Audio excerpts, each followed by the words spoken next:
We all know the story. It is a narrative so woven into our cultural fabric that it has become a modern myth, one we repeat without a second thought. Imagine the scene. Tens of thousands of years ago, during the biting, bone-deep chill of the last ice age, a lone, brave wolf crept cautiously toward the flickering warmth of a human campfire. Lured by the irresistible smell of roasting meat, it made a decision that would change the course of history. It traded its ancient wild independence for a simple scrap of food, and in that flickering light, a bond was forged between two entirely different worlds. It is a lovely, cozy story of fire, newfound trust, and a slow, rhythmic dance of evolution that eventually gifted us man's best friend. But what if that simple story, the one we've told for generations, is actually a fairy tale we tell ourselves to feel more in control of nature?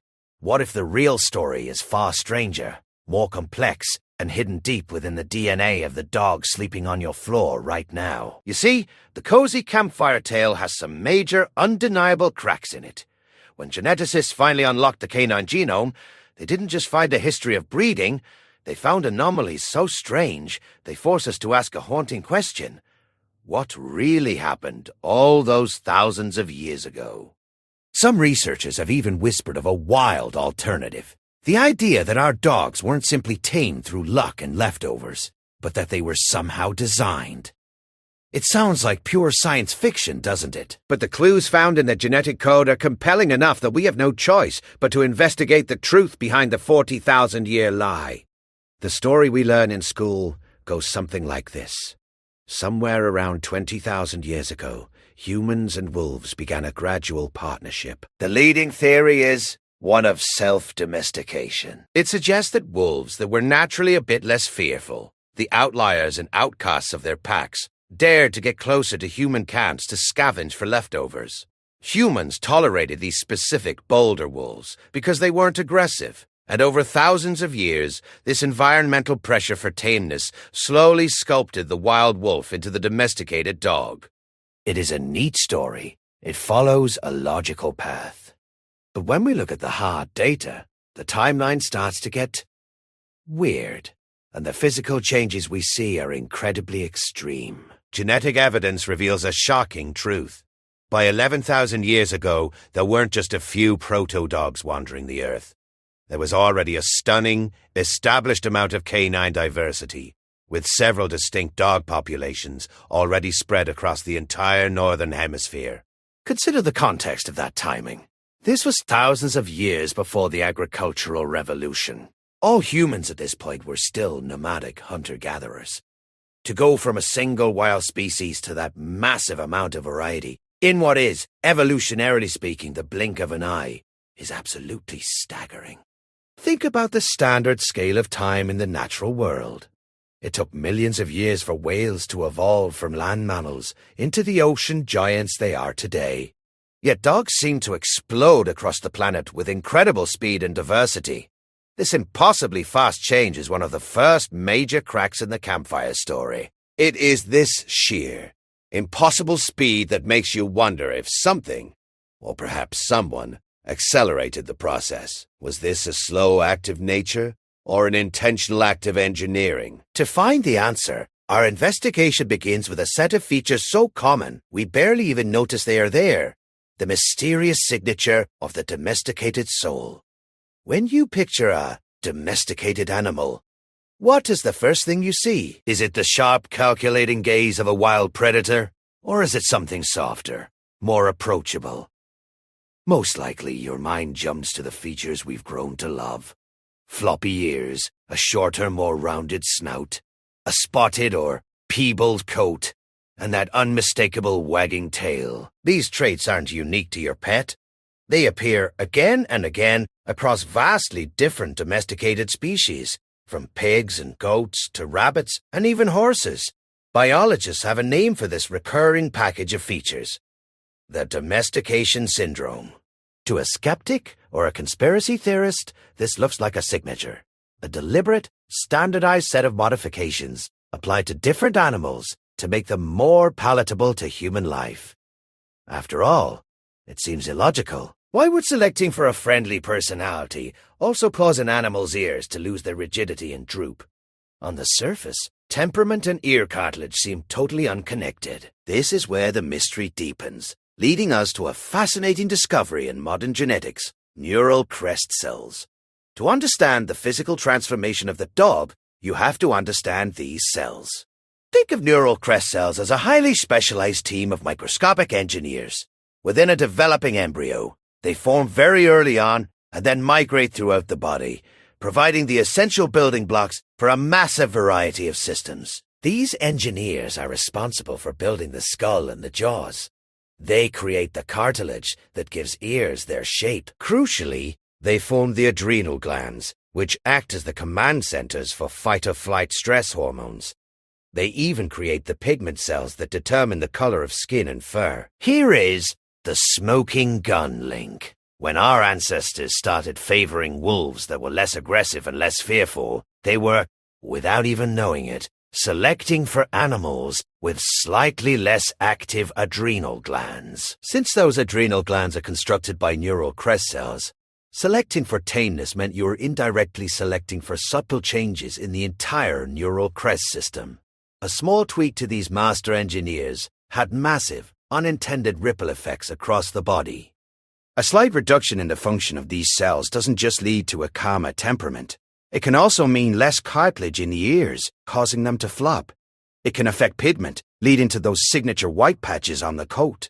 It can even alter facial development, resulting in a shorter, more puppy-like snout. What looks like a deliberately installed package of features is actually a stunning biological chain reaction. It wasn't a targeted hack by an ancient designer. It was a series of linked, unintended consequences, all kicked off by selecting for a single crucial trait: friendliness. Those floppy ears aren't a design choice. They are genetic footnotes in the story of taming a wild heart. If the Domestication Syndrome represents the hardware of the dog, our next clue is the software, the internal programming that dictates how they interact with our world. What truly separates a dog from a wolf isn't the shape of its ears, but its innate, burning desire to connect with us. A wolf, even one raised by humans, eventually hits a wall of wild independence. A dog, conversely, actively seeks out human contact. This isn't just the result of good training. It is baked into their very DNA. In humans, there is a rare condition called Williams-Beuren Syndrome. It results in a remarkable personality, extreme friendliness, a total lack of social anxiety, and an intense empathy for others. Essentially, hypersociability. When researchers looked at the dog genome, they found something uncanny. On the dog's chromosome 6, the genetic counterpart to our chromosome 7, they saw that specific genetic insertions, called transposons, were strongly linked to a dog's tendency to seek out human affection. To a skeptic, this seems too perfect. Genetic code for human hypersociability mirrored in dogs, specifically targeting their behavior toward us. But these genetic quirks weren't installed by an external force. They were the product of natural variation. Some wolves naturally carried these genetic insertions, making them a little more curious about our species. As these friendly wolves scavenged around our camps, their genetic advantage became enormous.